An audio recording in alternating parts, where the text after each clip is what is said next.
The Royal Oak sank.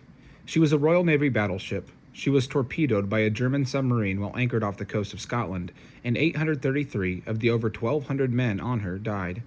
We heard about it on the radio, which we listened to most nights. The next Sunday, Susan decided to take us to the movies. It was the first time Jamie and I had ever been. We sat down on the plush seats, like our purple chairs at home, and before we knew it, the whole wall in front of us had become a giant moving picture. Music played, and a man's voice started to talk about the war. I thought we were going to watch a story, not stuff about the war. Other than the silly posters and the sandbags that lay piled near some of the road intersections, you'd hardly know there was a war. Hadn't seen any bombs. But now here was a picture of an enormous ship rolling onto its side while black smoke poured out of holes in its hull. The picture was so big and so horrible, and it got worse when the solemn voice talking about the Royal Oak said that over 100 of the dead were young boys. I looked at Jamie sitting on Susan's other side. "I want to go home," I whispered. "Shh," Susan said. "The newsreel will be over in a minute, then they'll show the story."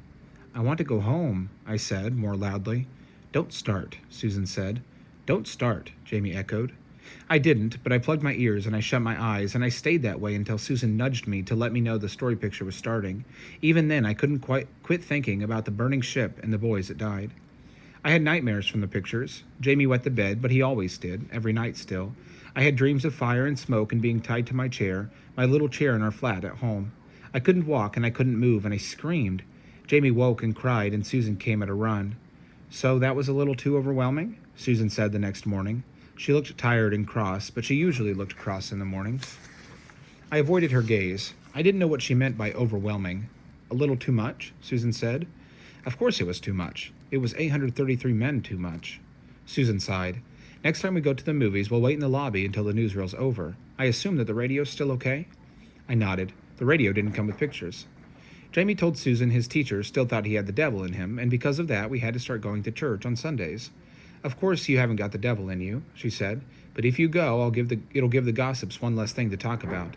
Besides, I've been feeling guilty about neglecting your religious education." She made us go, but she didn't. She went the first time only, to show us how you had to sit in the pew and stay quiet, unless there was singing or words to say, in which case we still sat quiet because we didn't know the songs or the words. A man up front read stories and then talked a long time, and Jamie got in trouble for kicking the pew. That's what the benches were called, pews. Jamie thought it was a funny word. The whole next week he held his nose and said pew every time he sat down. After the first Sunday, Susan walked us to the church and then took a walk through the village and picked us up on her way back. She said churches and her didn't agree. "You said your father worked in the church," I said, scowling, on our way home the second Sunday. The lady beside Jamie and me had spent the whole sitting down part of the service staring at us, and I hadn't liked it at all. Miss Smith looked tight-lipped. "Yes, my father just made it clear he doesn't think I can be redeemed." Jamie said, "What's that mean, redeemed?" "In my case, being redeemed means changing my evil ways and regaining my heavenly crown. It means my parents don't like me, and yes, my father's still alive. My mother died." "Oh." Jamie threw a rock and hit a fence post half a block away. "Our ma'am doesn't like us either, especially Ada. She hates Ada. Ada's not redeemed." I flinched. "Maybe I am now. Maybe now I can walk." "Not without crutches," Jamie said. "You've still got that ugly foot." "Jamie," Susan said, "you apologize." Jamie said, "But she does." "Her foot isn't ugly," Miss Smith said. "What a horrid thing to say. And Ada, you've done nothing wrong. Your foot is not your fault. You don't need to be redeemed." I watched the tips of my crutches as we went down the road. Crutches, good foot, crutches, good foot. Ugly foot skimming along in the air. Always there, no matter what anyone said.